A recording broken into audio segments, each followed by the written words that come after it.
স্বাস্থ্য অধিদপ্তরের মহাপরিচালক অধ্যাপক ডক্টর রবিত আমিনের পদত্যাগ দাবি করেছেন ডক্টর অ্যাসোসিয়েশন অব বাংলাদেশ ড্যাব।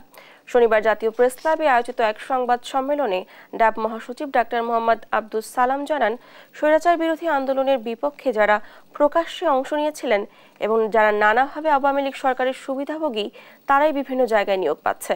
এ সময় স্বাস্থ্য খাতের সংস্কারে গঠিত বিশেষজ্ঞ প্যানেল ভেঙে নতুন কমিটি গঠনের দাবি জানান তারা।